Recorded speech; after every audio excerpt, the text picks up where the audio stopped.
Vamos dar continuidade ao estudo do 8º mandamento. Essa é a 5ª parte, a 5ª exposição. Estamos na parte dos deveres requeridos neste mandamento. Ruth, qual é o 8º mandamento? Não furtarás. Tá certo, Elisa? Muito bem. Não furtarás. No último estudo, de forma resumida, nós aprendemos sobre alguns deveres. Na sequência, que estamos estudando o 4º dever, nós aprendemos que é a doação e a concessão de empréstimo livremente, conforme as nossas forças e as necessidades de outrem. De forma resumida, nós vimos que ajudar os necessitados é um dever contido neste mandamento, e isso requer disposição, liberalidade, mas não somente isso, e uma análise daquilo que o outro está precisando, da sua real necessidade. Eu lembro aos irmãos que nós inclusive demos uma ênfase aos diáconos nesse quesito. Os diáconos devem avaliar a necessidade dos irmãos, o que é que de fato eles estão precisando, e aí poder acionar os recursos que são necessários. Nós, quando falamos recursos, nós não falamos apenas em dinheiro, nós não falamos apenas em prover alguma coisa, mas tudo o que é necessário para atender a real necessidade do irmão, porque muitas vezes o irmão não precisa necessariamente de algo para suprir a sua necessidade, como víveres, como alimentos. Ele pode estar precisando de uma consulta médica, ele pode estar precisando de uma medicação, ele pode estar precisando que seja pago a sua conta de energia, de água. Pode ser que ele precise que seja colocado crédito no seu celular, mas ele pode estar precisando também apenas de uma capacitação, de uma orientação. Sentar e dizer para ele: irmão, olha, aqui o irmão está gastando recursos e isso daqui está lhe deixando sem dinheiro. Você deveria, você deve cuidar em não despender seu dinheiro nessas questões, redirecionar seus recursos. Isso é papel do diácono? É ou não é? É papel do diácono. Papel do diácono. Então, fazer e analisar o que é que de fato ele realmente está precisando. Existe aquele ditado popular, a irmã Nita deve lembrar, que você não dá o peixe, mas ensina a pescar, Então, isso é uma coisa que é um ditado popular, mas hoje está se tendo muita dificuldade nisso. Então, muitas pessoas ele precisa do peixe, só que o correto, o adequado não é se dar toda vez o peixe, é ensinar ele sozinho a pescar, é dar as condições para ele pescar, e aí ele vai caminhar com suas próprias pernas, ele não vai mais necessitar, e mais ainda, ele vai ter a capacidade de ajudar outros, porque à medida que ele aprendeu, ele também vai ensinar aos demais. Se você só entregar o peixe, então ele não vai aprender, normalmente o que é que vai acontecer? Ele vai sempre esperar o peixe, não é? Ele vai sempre ficar esperando o peixe. E muitas vezes, irmãos, o ruim é isso, é que as pessoas acham, e acontece às vezes na igreja, que os irmãos acreditam que é a obrigação da igreja dar o peixe. Então o diácono tem que ter muita segurança, tem que ter muita visão. Daí uma das qualificações primordiais do diácono é que ele seja cheio do Espírito, porque somente com a sabedoria vinda da parte de Deus, ele vai saber separar uma coisa da outra. Então, é um dever doar, conceder e atender às necessidades de outrem. Então, mais uma vez, a necessidade, ela pode ser variada. Pode ser variada. Nós aprendemos também a moderação de nossos juízos, vontades e afetos, que é um dever em relação às riquezas desse mundo.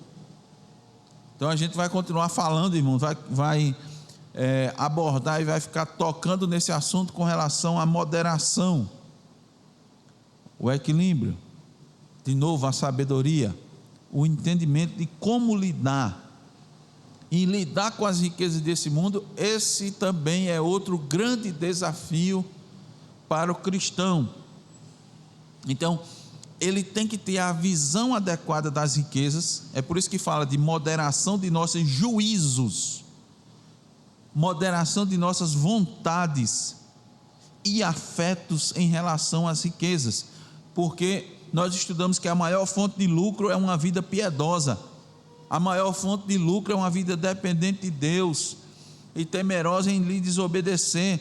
Os poucos recursos que um cristão tenha, ele precisa ter isso em mente, são muito mais valiosos que as riquezas dos ímpios.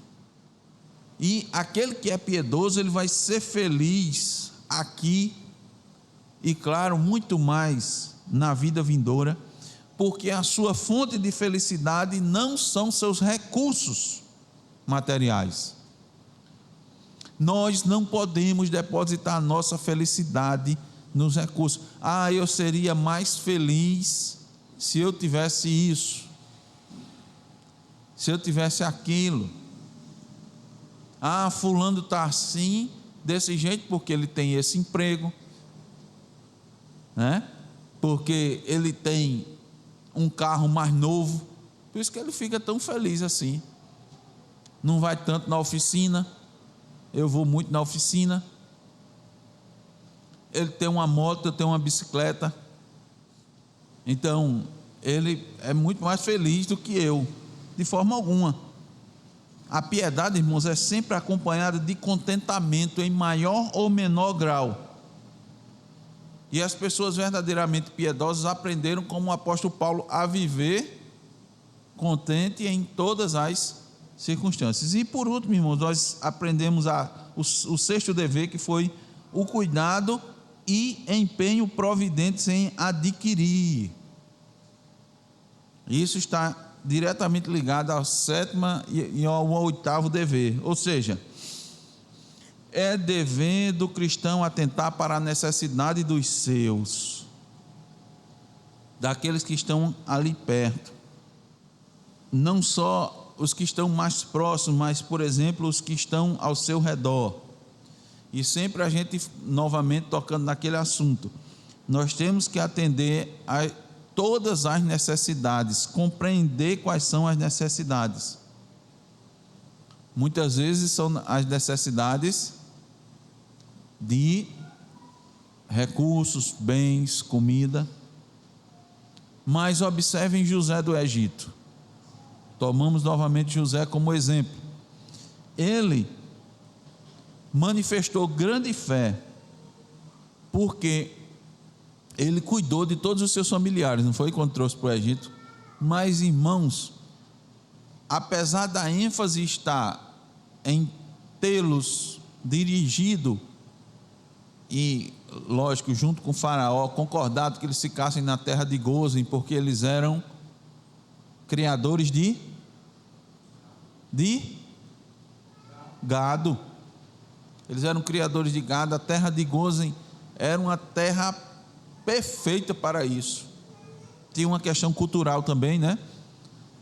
Os criadores de gado não tinham uma posição muito adequada no Egito para isso. Havia questões religiosas lá que os criadores de gado não eram bem vistos. Eles muitas vezes tinham que ficar separados por alguma razão. apesar de que Faraó tinha gado, mas José, o tratamento que José deu, o maior e melhor tratamento que ele deu para a sua família foi cuidar espiritualmente dela, foi tratar os seus irmãos, quando ele se deu a conhecer, as palavras que ele disse, que proferiu desde o início, que estão registradas lá em Gênesis, não foram vocês que me mandaram para cá, foi Deus, foi a providência divina, para preservar a vida de vocês e a vida de todos os demais. Não foi isso? Uma das primeiras palavras que ele disse. Depois ele disse, olha, dá para reviver a cena assim, os irmãos ficaram, aquela questão que, sem acreditar, fora de si, com a revelação de José. O impacto era muito grande, porque nada ali parecia com aquele José, a princípio, que tinha saído de lá, dada a idade, a postura, a vestimenta, a autoridade, o local onde eles estavam, não tinha nada que eles conseguissem associar a José no primeiro momento.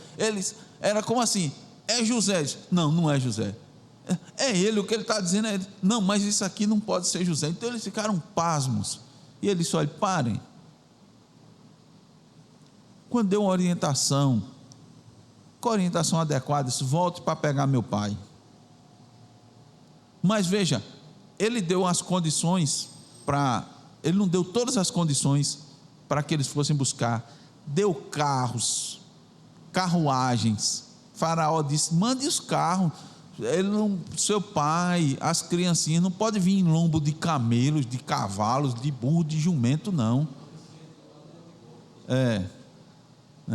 Ramon está dizendo, não mande os carrinhos, motor 1000 cilindradas, não, aqueles apertadinhos, que não cabe nem direito, 2 atrás. Manda o Fusquinha, não, é bom o Fusquinha, mas já foi. Não manda o Fusquinha, uma Brasília, não, né? Usando aquela época, para fazer uma alusão aqui a Irmanitas, manda uma Veraneio. Vocês estão lembrados das Veraneio, não? Tá não, né, João? João é novo, não lembro não. Veraneio era a SUV daquela época. Mas preste atenção, ele proveu os recursos, mas mandou orientações, deu orientações a eles. Ele estava preocupado com a alma, o espírito dele. Ele disse, não briguem no caminho, não discutam no caminho, não fiquem a procurar quem é o mais culpado, quem é o menos culpado dessa situação. Eu sei que isso vai permear a mente de vocês. Então José, irmão, não cuidou de todas as necessidades. É isso. Nós temos que ter a visão correta, a visão adequada do todo. Temos que ter muito cuidado com a visão assistencialista e paternalista. É a visão que figura hoje, irmão, no mundo. É a visão assistencialista, paternalista. Isso é um problema sério, viu? Isso invadiu a sociedade. Invadiu a sociedade. E as pessoas acham que tem que ser assim. É verdade. As análises estão aí, irmãos. O que é que eu estou falando diretamente da questão assistencialista? Esses programas aí do governo, por exemplo. Quantas e quantas pessoas disseram, o pessoal não quer mais trabalhar, o pessoal não quer mais trabalhar. Até oferece um emprego e diz, olha, antigamente, irmãos, o que se procurava era, o que valia a pena era ter um emprego fichado, que a gente chama assim, não era, João? Então, vai fichar, porque a pessoa passava a ter os direitos trabalhistas. Hoje em dia as pessoas, não, fiche não, senão eu perco o meu benefício. Né? Me deixe por fora mesmo. Visão assistencialista. Muito bem. Nós vimos até o 6º dever. Vamos continuar com os demais deveres? Então, os irmãos prontos aí, nós vamos abrindo a Bíblia, verificando o dever, atento ao dever, verificando na Escritura a constatação desse dever. Qual é o 7º dever exigido no 8º mandamento? Preste bem atenção, hein? Guardar, usar e distribuir aquelas coisas que são necessárias e convenientes para o sustento de nossa natureza e que condizem com a nossa condição. Esse é meio grande, né? Vou repetir. Preste bem atenção. Guardar, usar e distribuir aquelas coisas que são necessárias e convenientes para o sustento da nossa natureza e que condizem com a nossa condição. Qual é o texto que nós vamos ler? Primeiro texto. São 3 textos. Provérbios 27 e 23. É grande. Deixa eu ler aqui de novo. Pronto. Certo. Vamos lá. Provérbios 27 e 23. Vamos abrindo aí a Bíblia. Todos encontraram? Eu vou citar o dever aqui para Ramon. Guardar, usar e distribuir aquelas coisas que são necessárias e convenientes para o sustento da nossa natureza e que condizem com a nossa condição. Irmã Anitta, lê aí, por favor, Provérbios 27, 23. Procura conhecer o estado das tuas ovelhas e cuida dos teus rebanhos. Isso tem alguma coisa a ver com a gente, ou será que só se aplica àquela época? O que é que você acha, hein, Simone? Se aplica à nossa época? 27 e 23. Irmãos, uma coisa, ou melhor, uma ordem que é dada, que sempre foi dada, é para sermos diligentes em nossos chamados. A linguagem aqui é direcionada a lavradores e pastores, e aqueles que lidam com o gado, não é? Mas deve ser estendida a todos os outros chamados legais, seja qual for o nosso negócio. Devemos aplicar nossas mentes a ele aqui. Veja, observe, procure conhecer o estado das tuas ovelhas e cuida dos teus rebanhos. Esse mandamento sugere que todos temos responsabilidades, obrigações, trabalho a fazer nesse mundo, e nós devemos nos empenhar. Então preste atenção, todos nós temos obrigações, todos nós temos trabalho. Como todos nós temos trabalho? Será que isso aqui não está direcionado a só, por exemplo, não, eu entendi, pastor, que não é só quem tem rebanho, né? Não é só quem tem, não é o rebanho é uma representação do trabalho, não é? Mas não é só quem trabalha para sustentar a família ou tem um emprego, não. O foco é esse, mas todos nós temos trabalho. As crianças têm trabalho, todos têm trabalho. Nós devemos nos envolver no nosso trabalho, compreender o nosso trabalho, saber o que temos que fazer, termos a capacidade de entender aquilo que é que a gente fazer, não se intrometer com o que não entendemos e não devemos fazer, porque às vezes acontece isso. Você quer fazer ou se meter numa área, por exemplo, que não é a sua, que Deus não lhe chamou, que Deus não está abrindo porta, mas você é ousado nesse sentido. Preste bem atenção. Não é que você não tenha que aprender outras coisas. É aqui a intromissão. É coisa diferente. Você não foi chamado, não foi lhe dada a oportunidade, não foi lhe aberto uma chance de ajudar, de fazer alguma coisa, e você se intromete. Isso é uma coisa. Então aqui diz assim que a gente tem que estar envolvido, acompanhar aquilo que é da nossa responsabilidade, aquilo que Deus nos deixou. E aí, lógico, o foco é para quem é o trabalhador. Aqui o foco é para quem tem uma atividade remunerada e tem sua responsabilidade, seja ela qual for, seja você um empregado, seja você um empregador. Você tem que estar envolvido e não entregar todo o cuidado daquilo que é sua responsabilidade para os outros. Entendeu aqui? Procura conhecer o estado das tuas ovelhas e cuida dos teus rebanhos. Um exemplo simples, irmãos, é Jacó tinha uns rebanhos, não tinha? Tinha. Teve um momento que Jacó cuidava diretamente dos rebanhos, não teve? Mas depois o rebanho cresceu tanto que ele tinha empregados, não tinha?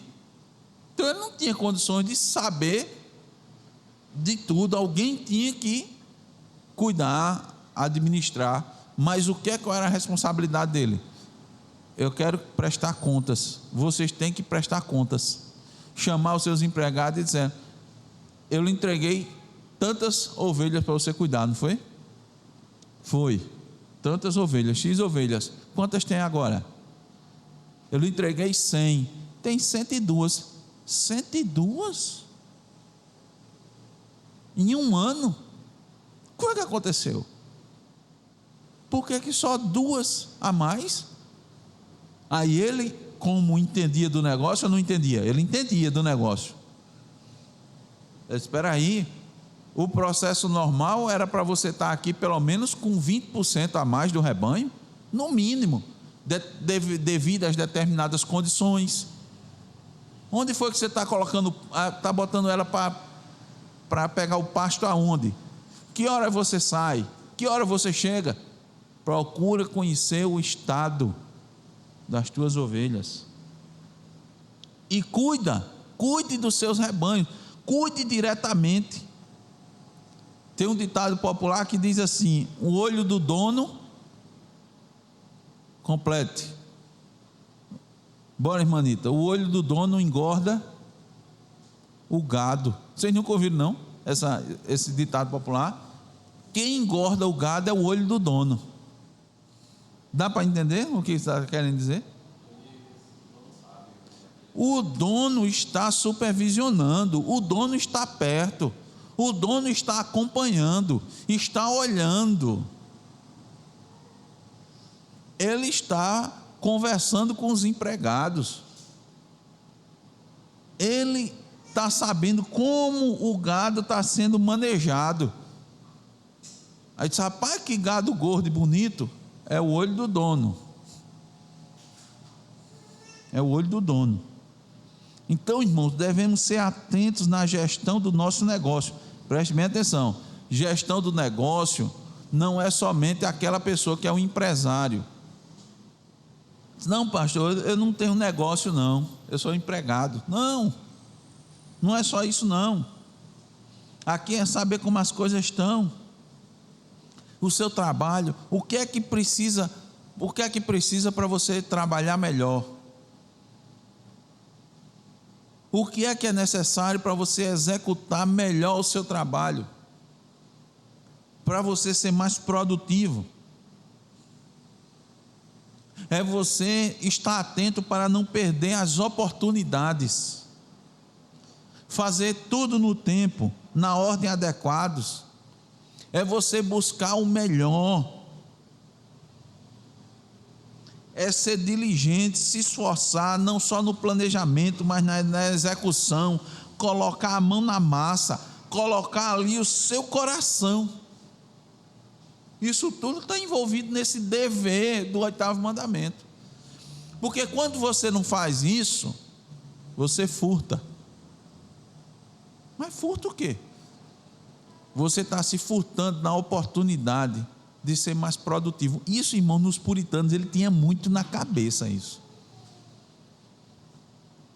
Os puritanos, o uso do tempo para os puritanos, né? A perda de tempo com coisas desnecessárias. Os irmãos que leem a respeito sabem que era um foco muito grande neles. Eles tinham assim uma percepção de que o que eles tinham que fazer era para a glória de Deus, né? E tinham que fazer o melhor. Era por isso, irmãos, que eles prosperavam, inclusive financeiramente, e eles prosperavam bastante. Eles chegavam num determinado lugar e com pouco tempo, dadas as condições, evidentemente, né, irmãos?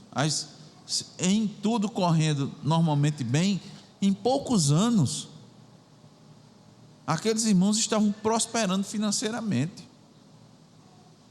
As colônias americanas prosperavam,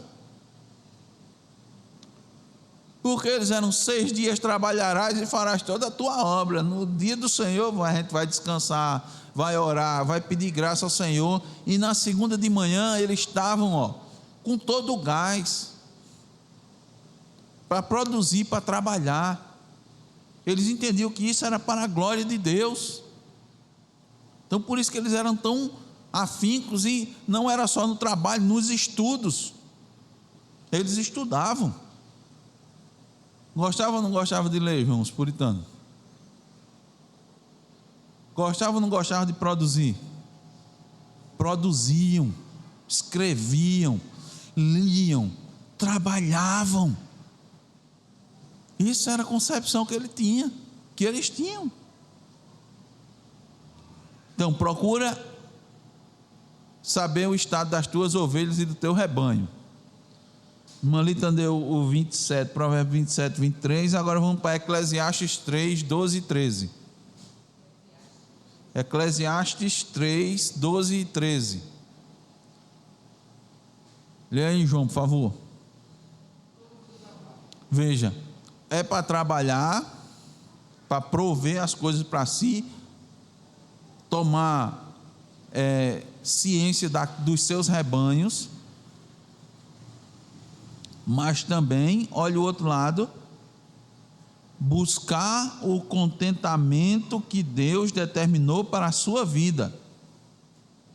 Eu sei que é bom, sei que nada melhor para o homem do que regozijar-se e levar a vida regalada, e também que é dom de Deus, Deus concede que possa o homem comer, beber e desfrutar o bem de todo o seu trabalho. Ele só pode comer e beber e desfrutar se ele trabalhar. Você só vai ter condições, vamos usar bem na prática assim, de ter um tempo, de sair de férias, de descansar, se antes você fizer o quê? Trabalhar, produzir, ter condições disso. Agora, tudo isso ele deve curvar-se ante a providência de Deus, sem deixar de lutar. Por quê? Cada um tem responsabilidade, tem trabalho, tem seu negócio para cuidar, e deve fazer bem feito, fazer bom uso daquilo que Deus colocou nas suas mãos. Aí o colocou nas suas mãos é um termo para se falar dos seus recursos materiais e imateriais. O que são recursos materiais e imateriais? Os dons, os talentos. O pessoal diz, olha, eu só tenho limão, o que é que eu tenho que fazer? Vou fazer uma limonada. É fazer aquilo o que é que eu tenho? O que é que eu tenho na mão? Eu queria fazer um suco de graviola, não tenho. O que é que eu tenho na mão? Limão, fazer uma limonada. Entendeu? Exatamente. Ramon está dizendo, pega a limonada, vende e compra a graviola que você queria. Onde é que está isso? Está aqui. Nada é melhor para o homem. E você tem e é muito bom, é dom de Deus. Veja, se falava também, às vezes falava que os puritanos eram ranzinza, fechados. Não, eles gostavam de desfrutar das coisas que Deus deu. Eles entendiam, eles apreciavam coisas boas. Mas para apreciar uma coisa boa, irmãos, eu tenho que lutar. Por exemplo, o pessoal fazia piada quebrando o mandamento, o puritano ria, ele fechava a cara. Sabe, para esse cara é muito chato. Não, ele é piedoso. Achando que ele é piedoso. Ele não vai estar rindo de suas piadas que usa o nome de Deus em vão. Não vai. Que tem conotações de duplo sentido, ele não vai. Piadas que fazem graça por exemplo, da bebedice, da glutonaria, a cara vai rir disso aí. Não, isso é pecado, irmão. Vou rir dessas coisas não.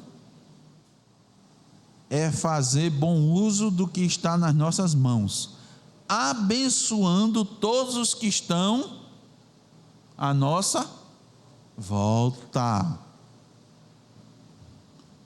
Uma pergunta: para que recebemos, irmãos de Deus, a nossa vida? Para que recebemos as capacidades, as posses, senão para sermos de alguma forma úteis à nossa geração? E aí eu sempre costumo falar e me direcionar aos jovens, às crianças, aos adolescentes. Deus lhe deu as coisas, Deus lhe deu as capacidades para que você seja útil a si mesmo, aos que estão perto de você e aos que estão à sua volta. Eu falo isso porque há um direcionamento muito forte, né, desde cedo, das crianças e dos adolescentes. Eu quero ser isso, eu quero ser aquilo, né? Não, eu vou ser isso, eu vou ser aquilo para ser rico. Não é assim? Para eu poder viajar, para eu poder passear. O pensamento primeiro não é esse, não. O pensamento primeiro é: como eu posso ser útil com a capacidade, com aquilo que Deus está me dando, a quem está perto de mim e a quem está mais próximo, e a quem está à minha volta e a quem está. Isso, irmãos, nos ajuda a combater o egoísmo, nos ajuda a combater o estrago, o desperdício. De novo, os puritanos são primeira nessa área, né? Para não ser pródigo, gastador, desperdiçar. Porque o puritano tinha disse: rapaz, Deus me deu isso aqui para eu jogar fora. Entenda, mas ele desfrutava das coisas, né? Ele sabia desfrutar daquilo que Deus tinha lhe dado. Então, olhe, você não nasceu para você mesmo. O tempo que Deus lhe deu, você precisa potencializar o tempo, os recursos. Por isso que Paulo diz: quer comais, quer bebais ou façais qualquer outra coisa, fazei tudo para a glória de Deus. Porque, olha, preste bem atenção, quando você faz para a glória de Deus, você não está investindo somente nessa vida, você está investindo também no porvir, para a vida eterna. E é preciso sabedoria para tal. Sabe por quê? Porque você vai investir na vida eterna com os recursos que Deus lhe deu, com as posses, com a capacidade que Deus lhe deu. Então você tem que potencializar isso. Por isso que ele diz: está vendo que é o equilíbrio? Trabalhe, saiba o estado das suas ovelhas, cuide do seu rebanho. Qual é o seu trabalho? Onde é que você está trabalhando? O que é que você está fazendo? Isso se aplica a qualquer coisa, irmãos. Desde você ser um empresário, a ser um trabalhador, seja ele qual for. Um professor que está dando aula, que está instruindo seus alunos,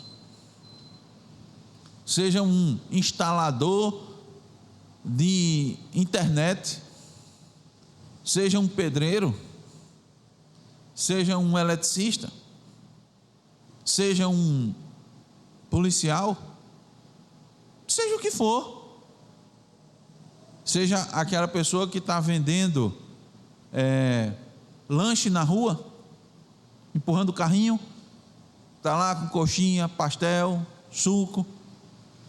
Isso não depende, não é só juiz, médico, advogado, né? O pessoal, tudo. Essa é a compreensão, sempre foi a compreensão da cosmovisão reformada. Onde você estiver, o que você estiver fazendo, você deve fazer bem feito. E vamos usar de novo o exemplo de José. Vamos pegar de novo José do Egito. Antes de ser governador, José foi o que, irmãos? Foi escravo. Escravo, eu pergunto, o escravo escolhia o que ia fazer? Você escolhia? Então, um escravo jovem, forte, era trabalho pesado. Ele dizia: esse aqui aguenta, não? Esse aqui aguenta, pode botar. Devia ser forte. Ramon está lembrando que era filho de Jacó. Jacó moveu uma pedra de um poço sozinho, não foi? Um poço de água, quando o pessoal estava esperando os outros para mover.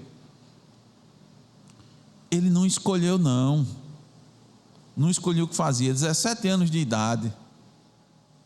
Se fosse outro, ia dizer: rapaz, minha vida está acabada aqui, eu não tenho um futuro. Qual o futuro que eu vou ter aqui?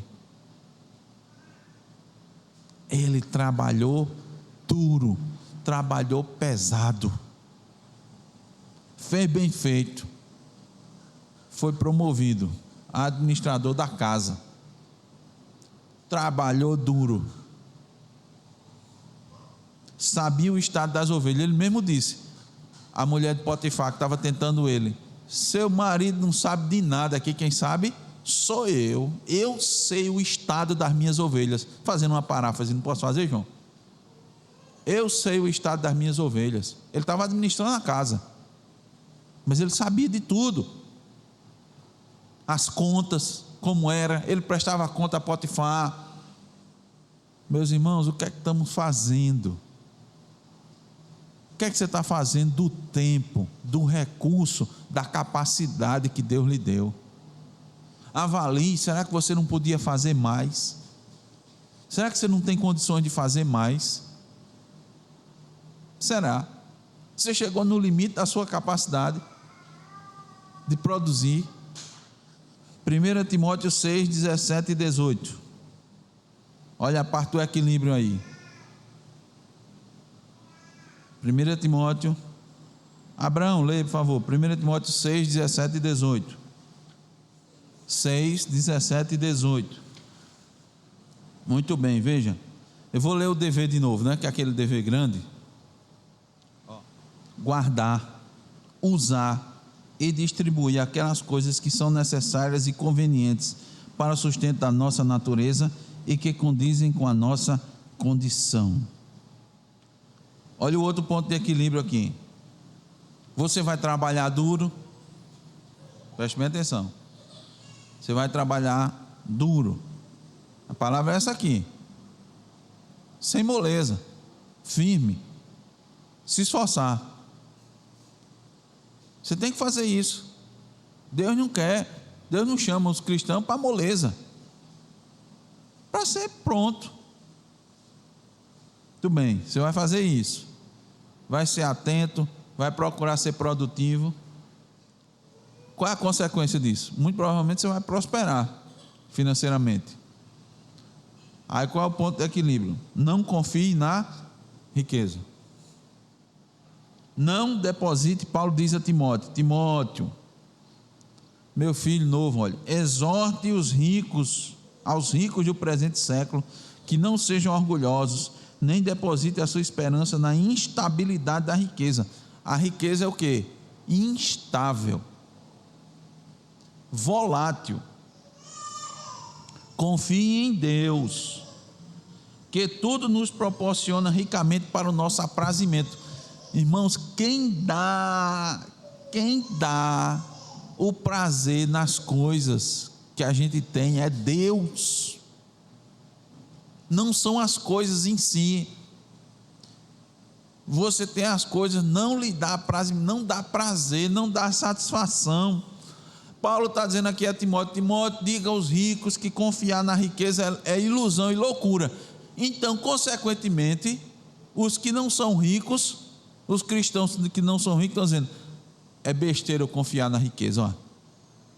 Se os que são ricos, os ricos estão recebendo essa exortação, é besteira. Você não vai ter satisfação nisso não.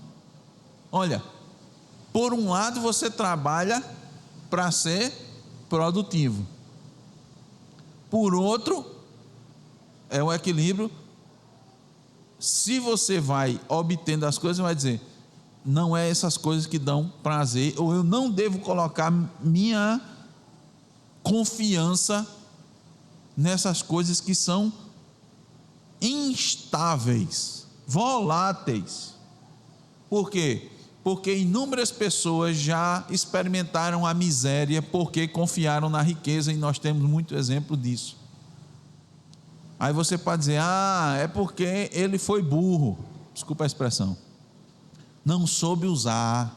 Se fosse eu não ia fazer aquilo não, eu ia fazer isso, ia fazer aquilo outro. Paulo disse, não, Timóteo, exorta esse povo, não confie. Veja, ele não está dizendo assim, é pecado ser rico, preste bem atenção, nem é pecado ser rico, e também Paulo diz, não queira ser rico, ou seja, não seja isso o alvo da sua vida. Eu disse, espera aí, como é? Esse negócio o evangelho, irmão, parece loucura mesmo, é uma coisa assim. Não, mas se eu trabalhar não posso ser rico? Pode, mas ele está dizendo que o rico tem que ter, sim, o problema não está na riqueza, o problema é, você está atrás de riqueza, seu coração está na riqueza, sua confiança está na riqueza, é isso. Nós temos um grande exemplo que é Jó, que era rico, mas não confiava na riqueza que tinha. Abraão era rico, mas não confiava na riqueza que tinha. Nós temos um monte de cristãos que Deus, exemplos bíblicos de crentes, que eram muito ricos e eles não confiavam na riqueza.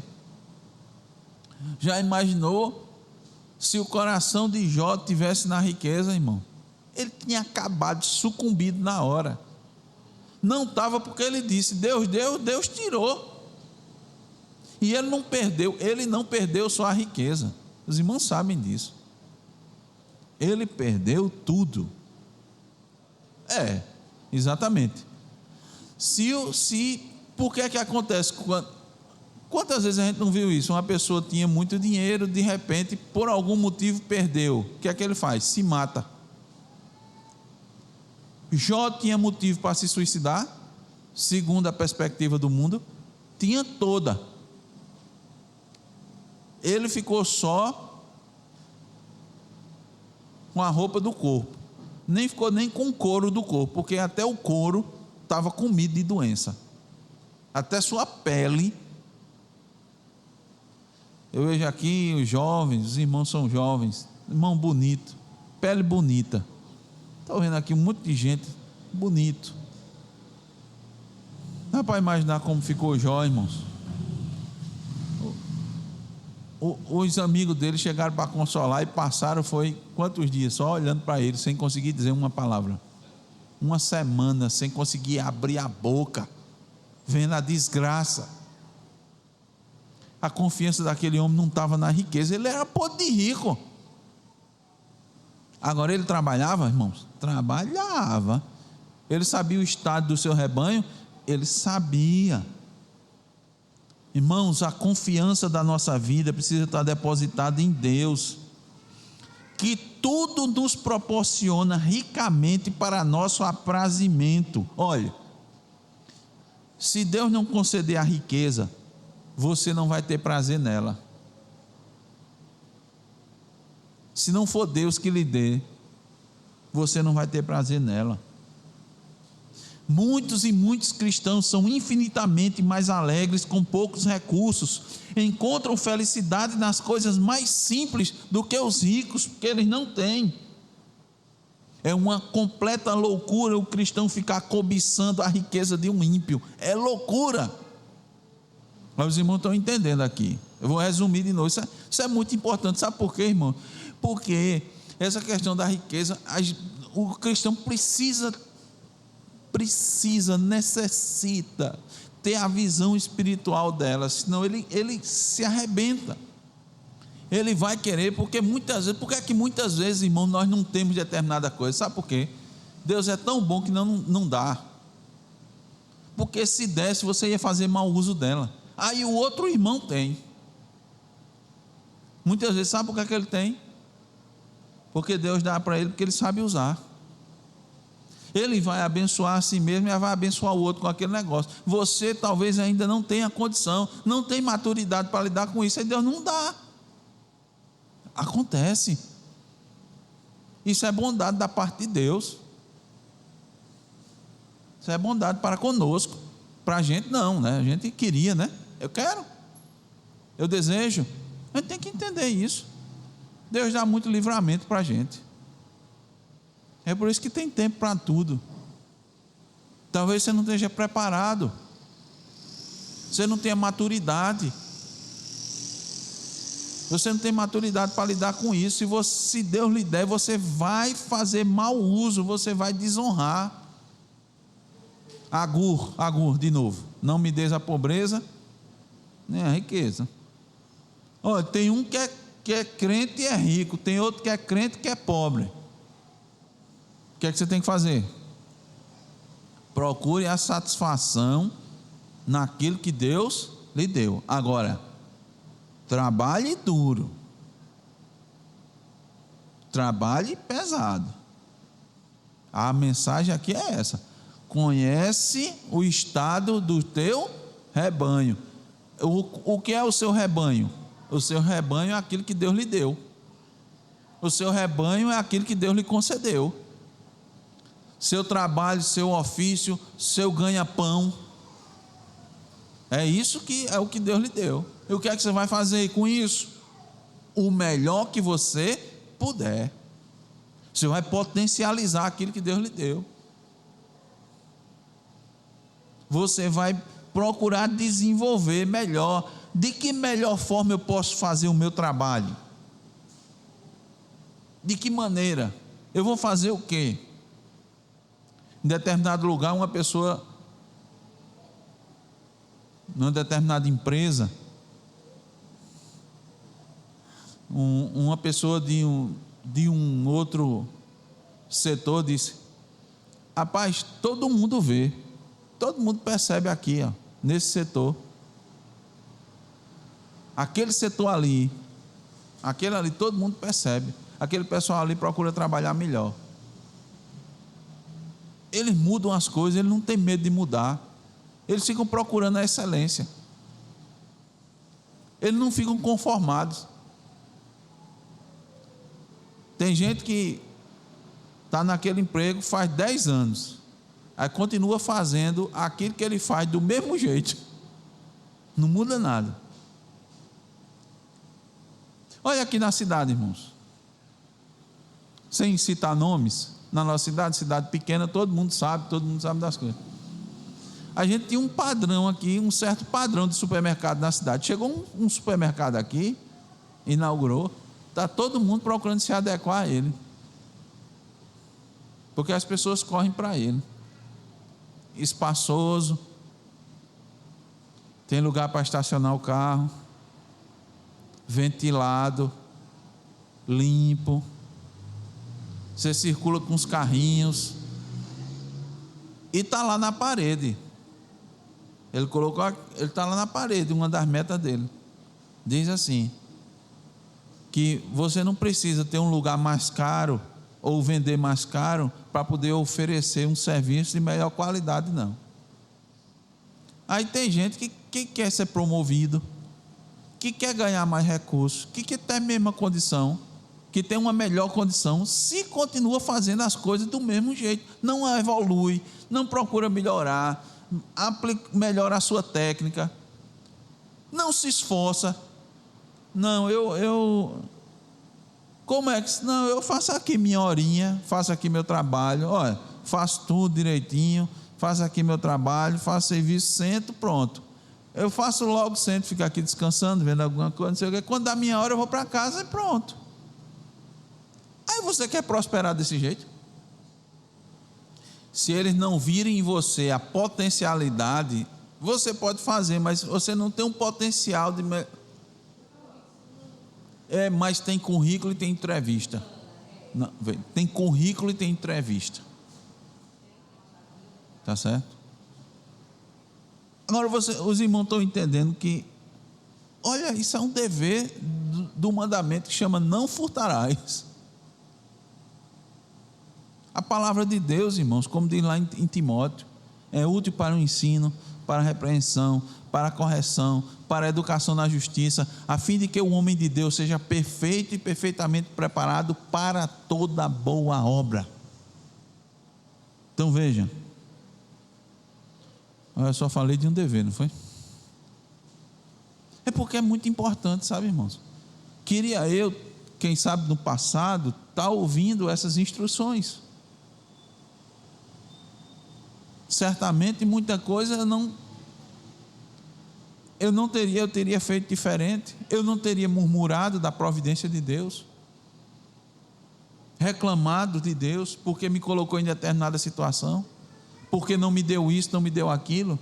Eu deveria, na verdade, com aquilo que Deus me deu, potencializar, agradecer a Deus pelo aquilo que Ele tinha me dado, pelas condições que Ele me deu. Eram apertadas, eram difíceis, mas eu tinha que glorificar a Ele aonde Ele me colocou e da maneira que Ele me colocou, não é como. Acontecia muito, eu dizia: se eu tivesse isso, se eu tivesse aquilo, eu poderia fazer isso ou aquilo outro. Não, o que é que eu tenho? Eu tenho isso, e o que é que eu posso fazer com isso? De que maneira eu posso potencializar isso? Mas veja, não é por causa do meu crescimento em si. Por isso que eu disse assim: olha a visão correta. Eu preciso glorificar a Deus. Eu vou fazer isso para o bem, para o meu bem e para o bem daqueles que estão ao meu redor. Esse é o foco. Não é enriquecer, não é se dar bem, não é isso não. Parece uma contradição, mas eu já disse, irmão, não é contradição. E Deus vai se alegrar, irmãos, com a prosperidade material. É Ele que vai dar isso. E Ele vai dar, olha, essa palavra do apóstolo Paulo é fantástica, irmãos. Ele vai dar o aprazimento. Ele olhou o fruto do seu penoso trabalho e ficou satisfeito. Como é bom, irmãos. Que alegria a gente ver o fruto do trabalho da gente ficar, e Deus dá satisfação. Agora veja, o trabalho foi fácil ou penoso? Penoso. Normalmente, irmãos, é suor, é acordar mais cedo, é trabalhar até mais tarde, é abrir mão de determinadas coisas, é o preço. trabalho de Cristo foi penoso. Os irmãos estão lembrados. A família deles está doido, não come, quer orar, só quer orar, quer pregar a palavra. Está maluco, vamos pegar ele. Trabalhando pesado. Ou não trabalhou? Cristo não trabalhou pesado? Pesado. A gente fica olhando, né? Quanta gente não já roubou, né, irmão? Quanta gente não já furtou, né? Isso que eu disse, irmãos, comigo mesmo. Quantas vezes eu não já furtei, descumpri com o meu dever, ou queria trabalhar só para a minha satisfação, visando o meu benefício somente? Pense nisso não. Jovens, crianças, adolescentes, tenham uma outra perspectiva, uma outra visão de mundo. Por que você quer ser isso? Por que você quer trabalhar nisso, naquilo outro? Só para ter um bom emprego, para poder ganhar bem, para sustentar a sua família, para poder passear e tal. Os irmãos sabem que nada disso é errado, né, gente? Não é nada disso. Mas o foco é isso, o foco principal é isso. Então está errado. Busque conhecer o estado das suas ovelhas. Trabalho duro. Desfrute do fruto do seu trabalho, Eclesiastes diz isso. Mas não confie nas riquezas. Olha aqui que lembro, maravilhoso. Diz Timóteo para os ricos não confiarem na sua riqueza. Meu irmão, você que não é rico, não queira ficar rico para confiar na sua riqueza. Se Deus lhe der a riqueza, glorifique a Deus com a riqueza. Se Deus ainda não lhe deu, glorifique a Deus com aquilo que você tem. E tenho é só recurso de novo. Tem aquele que Deus lhe concede, que Deus lhe coloca nas suas mãos, que Deus lhe capacitou, das oportunidades. Se Deus está lhe dando a oportunidade de você abençoar alguém, faça isso. De você contribuir com alguém, faça isso. Isso agrada o Senhor. Aí com isso Deus vai fazer prosperar o seu caminho, não é assim que diz? Deus vai fazer prosperar o seu caminho. Ok, irmãos? Vamos ficar nesse dever aqui. Sétimo, importante, né, para as nossas vidas. Exortações, orientações. Isso nos ajuda, irmãos, a direcionarmos as nossas orações, a redirecionarmos a nossa vida, buscando a glória de Deus, sermos produtivos, ágeis e bendizer o nome do nosso Deus.